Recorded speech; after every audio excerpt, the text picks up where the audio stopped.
Hey everyone, Sarah here. Rewind Justice brings you revenge stories that will blow your mind. If you're ready, hit subscribe and let's go. The ham was perfect. Mom always made sure of that. Everything about Easter dinner had to be flawless. The table settings, the flower arrangements, the perfectly coordinated pastel napkins. Appearance was everything to Sandra Westbrook. I sat between my Aunt Carol and my cousin Derek, picking at my scalloped potatoes while Mom held court at the head of the table. She was in her element, wearing a cream suit that probably cost more than my monthly rent, telling everyone about the expansion plans for Westbrook Consulting. "We're projecting 30% growth this quarter," she announced, gesturing with her wine glass. "The new office in Denver is already exceeding expectations. And we just landed the Peterson account, $2.3 million over 3 years." Everyone murmured their congratulations. My brother Ryan raised his glass from across the table. "That's incredible, Mom. You've really built something special." Mom beamed. "It's taken 15 years, but we're finally seeing the fruits of all that hard work. Strategic planning, professional execution, real business acumen." Her eyes drifted to me and I felt the shift in the room before she even spoke. "Speaking of business," Mom said, her tone changing to something between amusement and pity. "Natalie, honey, how's your little venture going? What are you calling it these days?" I set down my fork carefully. "Next Tech Solutions. We're doing well, actually. Just closed a contract with." "Next Tech Solutions," Mom repeated as if testing the words. "That's right. Your startup." She said startup, the way someone might say hobby or phase. "It's not really a startup anymore, Mom.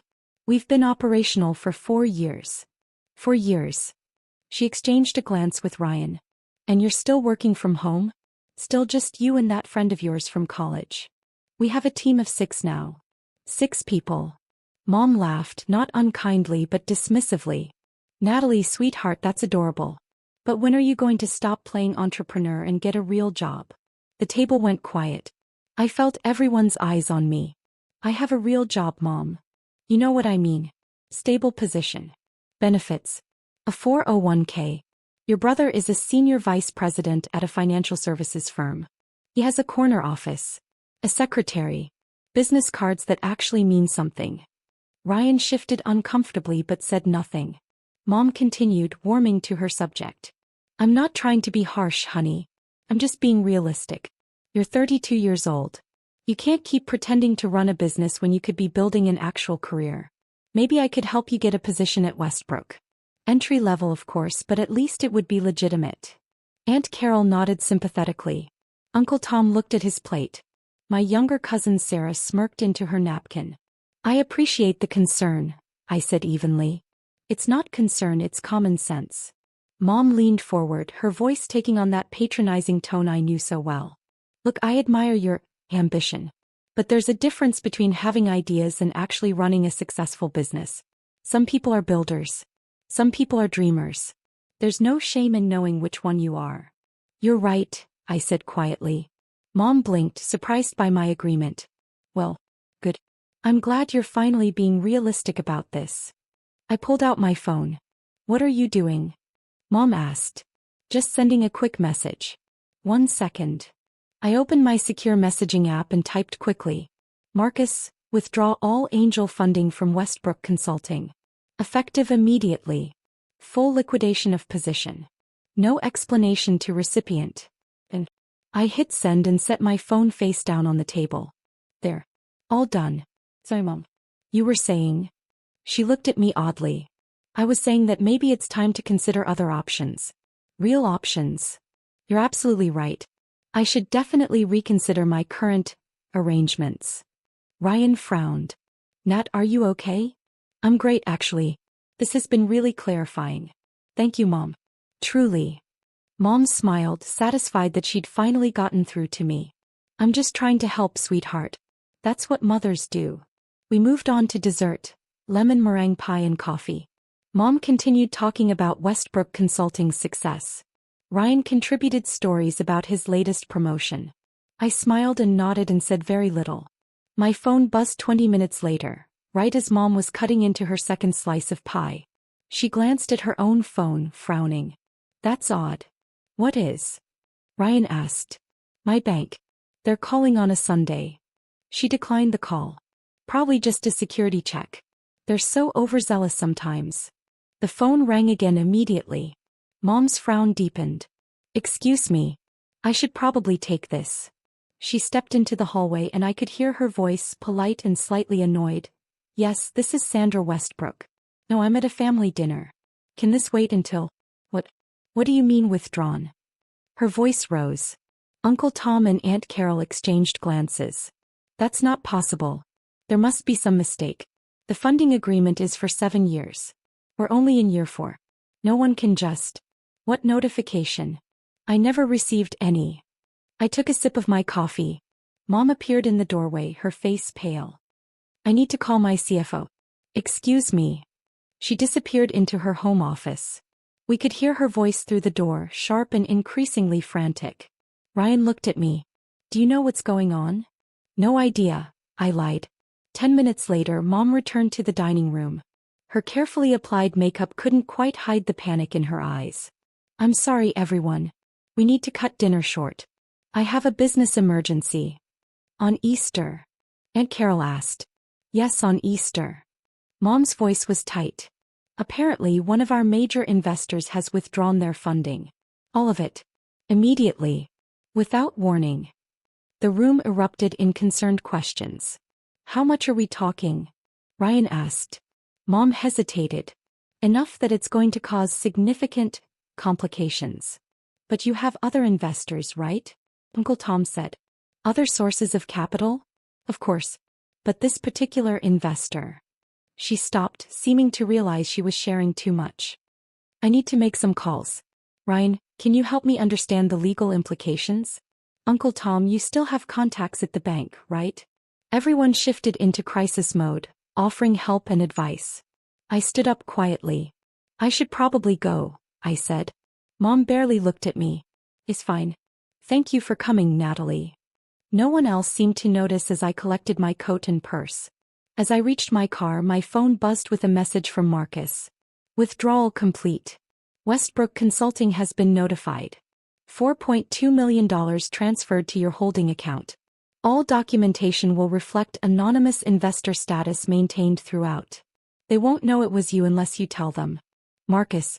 I sat in my car for a moment, watching through the window as my family gathered around Mom's laptop, everyone trying to solve her sudden financial crisis.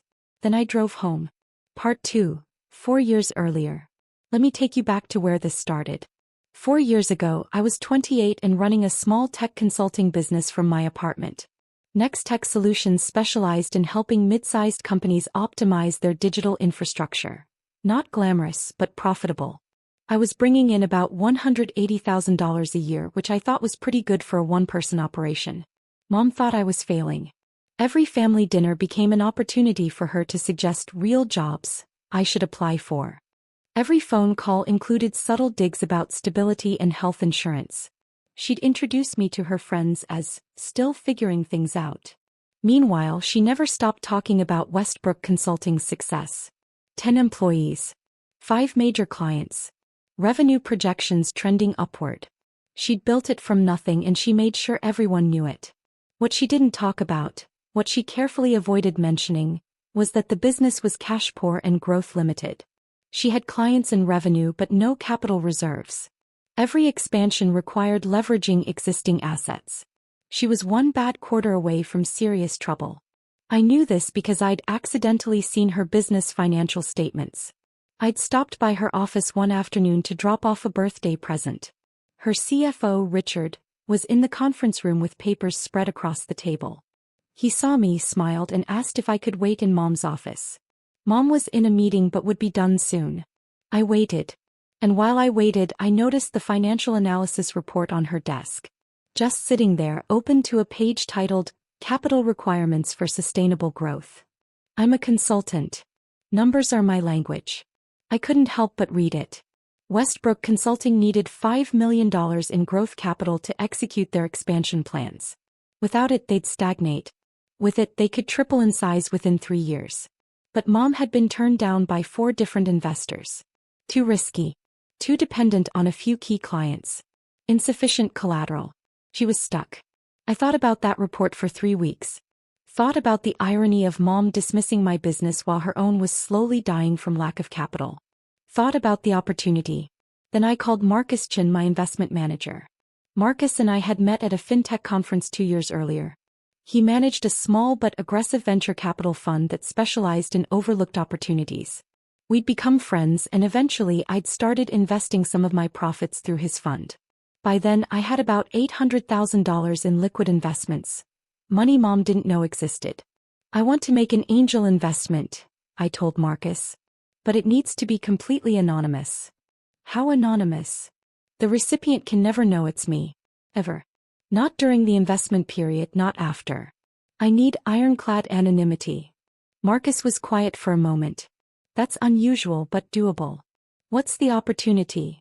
A consulting firm that needs growth capital. Good business model, solid client base but poor capital structure. I think with the right investment, they could 10x their revenue in 5 years. How much are you thinking? I took a breath. $4 million. Natalie, you don't have $4 million. Not in cash. But my investment portfolio is worth $800,000. Nextech is valued at about $1.2 million based on our contracts and client base. I own a rental property worth $400,000 with $100,000 in equity. If I leverage everything strategically, you'd be betting your entire financial future on one investment. I know. Why would you do that? Good question. Why would I risk everything to save my mother's business? The mother who dismissed my success. Who introduced me as a failure. Who never missed an opportunity to remind me that I wasn't living up to my potential. Because it's a good investment, I said finally. The business is sound. The management is capable. They just need capital. And because I can structure it so that if it fails, the loss is mine alone. But if it succeeds, everyone benefits. Marcus sighed. And the anonymity? Is non-negotiable. It took 6 weeks to structure the deal. I created an LLC through Marcus's fund. Leveraged my assets. Secured credit lines. Pulled together $4.2 million in investment capital. The offer went to Westbrook Consulting through Marcus's fund. $4.2 million in exchange for 15% equity and a board observer seat, which I never exercised. 7-year term. Favorable conditions. The best offer Mom had received by far. She accepted within 48 hours. The money hit her accounts and Westbrook Consulting transformed. She opened the Denver office. Hired a full sales team. Landed major contracts. Revenue grew from $3 million to $12 million in the first 2 years. Mom became a local business celebrity. Featured in the Business Journal. Invited to speak at conferences. Profiled as a success story. And she never knew her disappointing daughter was the one who made it all possible. While Westbrook Consulting flourished with my money, Nextech Solutions grew with my work. I brought on my college friend Jennifer as a partner. We hired 4 developers. Landed contracts with 3 Fortune 500 companies. Our specialty became complex system integrations that other firms couldn't handle. Revenue went from $180,000 to $850,000 in year 1. Then $1.4 million in year 2. By year 3 we were pulling in $2.8 million annually. I paid myself a modest salary, $120,000 a year, and reinvested everything else into the business. I still lived in my same apartment. Still drove my reliable Honda. Still dressed in business casual instead of designer suits. Mom still thought I was playing at business. At family dinners she'd tell stories about Westbrook's latest wins. The new office. The big clients. The growing team.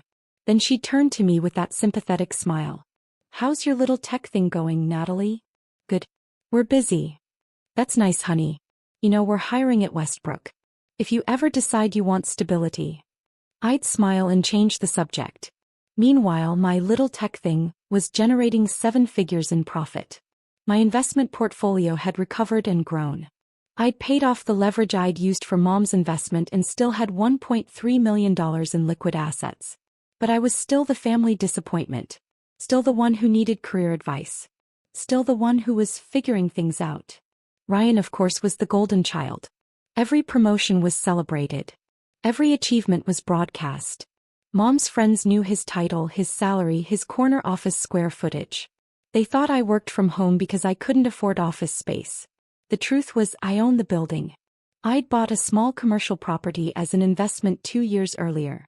Nextech occupied one unit. I rented the others to other small businesses. The rental income covered the mortgage and then some. But Mom didn't know that. She didn't ask about my business. Didn't want to see my office. Assumed that because I didn't talk about success the way Ryan did, I wasn't successful. The irony was almost funny.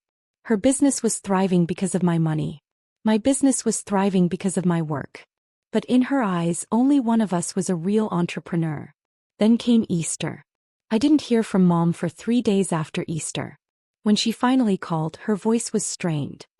"Natalie, I need to talk to you about something. Can you come by the house?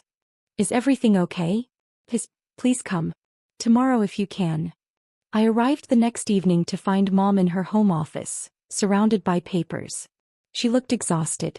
Her perfect makeup was absent. She wore sweatpants and a Northwestern sweatshirt. I'd never seen her in sweatpants. "Thank you for coming," she said, gesturing to a chair. I sat. "I'm going to be direct," Mom began. "Westbrook Consulting is in trouble. Our primary angel investor withdrew their entire position. $4.2 million. Gone. Effective immediately. I'm sorry to hear that. We've been running lean, reinvesting profits into growth. The investor funds were our cushion. Our safety net. Without them." She rubbed her temples. "We have 90 days before we start missing payroll. Maybe 6 months before we have to close the Denver office. Can you find another investor? I've spent the last 3 days trying. But our valuation is complicated now. We've grown significantly, which means we're worth more, but we're also more expensive to invest in." And the sudden withdrawal spooked the market. People are asking questions. What kind of questions? Why would an investor pull out so suddenly? What did they know that others didn't? Are there problems with the business model? Mom's voice cracked slightly. 15 years of work, Natalie. Everything I've built. And it could all collapse because one investor changed their mind. I watched her carefully. "What do you need?"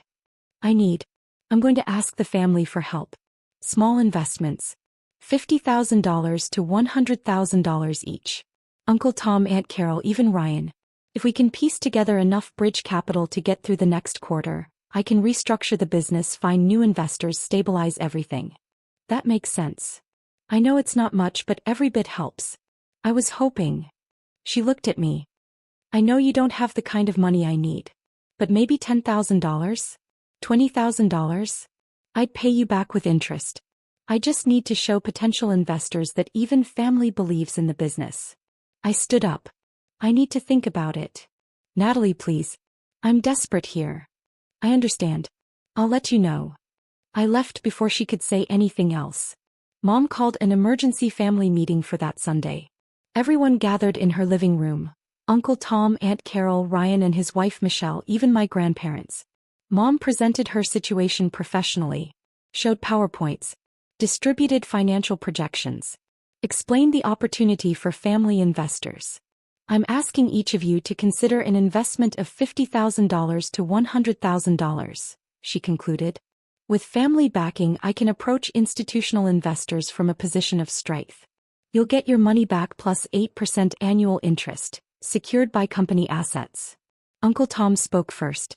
"Sandra, I want to help. But $100,000 is our entire retirement cushion. If the business fails..." "It won't fail," Mom insisted. "The fundamentals are sound. We just need bridge capital." Aunt Carol shook her head. "We can't risk that much.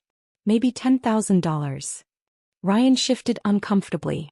"Mom, Michelle and I are about to close on a house. Our savings are tied up in the down payment. I can probably do $20,000, but that's it." One by one, family members explained why they couldn't invest the amounts Mom needed. Too risky. Bad timing. Not enough savings. Mom's face grew tighter with each refusal. Finally, everyone looked at me. "Natalie." Mom's voice was strained. "I know you can't contribute much, but anything helps." I met her eyes. "I'm not going to invest in Westbrook Consulting." The room went silent. "Excuse me," Mom said. I said no. "I'm not investing." "You won't even help your own mother?" Not even $10,000. No. Ryan stared at me. Nat, seriously? You can't spare $10,000 to help Mom save her business. I didn't say I can't. I said I won't. Mom's face flushed. This is unbelievable. I've supported you through every failed venture, every questionable decision. And now when I need help, real help, you can't be bothered. You've supported me? I let out a short laugh.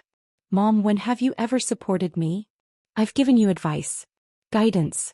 I offered you a job at Westbrook multiple times. You've dismissed everything I've built.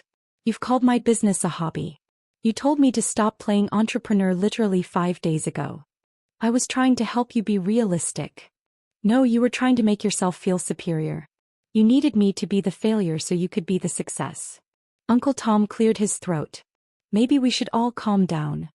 I stood up. I'm perfectly calm. But I'm not investing in a business run by someone who thinks I'm incompetent. Natalie, Grandma said gently, your mother has worked so hard. I know she has. I know exactly how hard she's worked. I know exactly what this business means to her. And she's going to lose it because she can't stop being arrogant long enough to see what's right in front of her. What's that supposed to mean? Mom demanded. It means you've spent 4 years building your success on a foundation you never bothered to understand. You took the angel investment without questioning where it came from. You assumed you deserved it because you're Sandra Westbrook, business genius. It never occurred to you to be curious, to be grateful, to wonder who believed in you enough to risk $4.2 million. Mom's face went pale. What are you talking about? I pulled out my phone and opened my email. Found the message from Marcus. Turned the screen toward Mom. The anonymous angel investor who withdrew their funding? The one who's destroying your business? That was me, Mom. I'm the one who gave you $4.2 million 4 years ago. And I'm the one who took it back on Easter. The room exploded. Ryan, that's not possible. You don't have that kind of money. Aunt Carol, Natalie, if this is some kind of joke. Mom just stared at the email, her mouth slightly open. It's not a joke, I said calmly. 4 years ago, I structured an angel investment through a friend's VC fund. Complete anonymity. I leveraged everything I had, my business, my investments, my property. Put together $4.2 million and offered it to Westbrook Consulting. You accepted. You used that money to expand, to hire, to become the successful business owner you are today. Why? Mom whispered. Because I believed in your business model. Because I saw the opportunity. And because I thought maybe if your business succeeded, you'd stop seeing me as a failure. But you withdrew it. You're destroying everything. No, Mom. You destroyed it. At Easter. When you looked at me in front of the whole family and told me to stop playing entrepreneur. When you offered me an entry-level job at the company I was funding. When you made it clear that nothing I did would ever be good enough. Ryan found his voice. Even if this is true, and I'm not saying I believe you, why would you pull the funding? That's vindictive. It's business, I corrected. The investment agreement had a withdrawal clause. I exercised it. Legally. Properly. The same way any investor would if they lost confidence in management. Lost confidence? Mom's voice rose. I've tripled the company's revenue. We're more successful than ever. You're more successful because of me. But you don't see that. You don't see me. You never have. I walked toward the door. Natalie, wait. Mom's voice cracked. If this is true, if you really were the investor, we can fix this. You can put the money back. We can work together. I'll make you a partner. Give you an executive position. Whatever you want. I turned back. I don't want a position at Westbrook Consulting, Mom. I have my own business. My little tech thing that you've dismissed for years. We're on track to hit $4 million in revenue this year. We have Fortune 500 clients. We're opening a second office. I don't need your job offer. Then what do you want? I want you to understand what you threw away. I want you to realize that while you were lecturing me about real jobs, I was funding your success. I want you to feel what it's like when someone you love treats your life's work as worthless.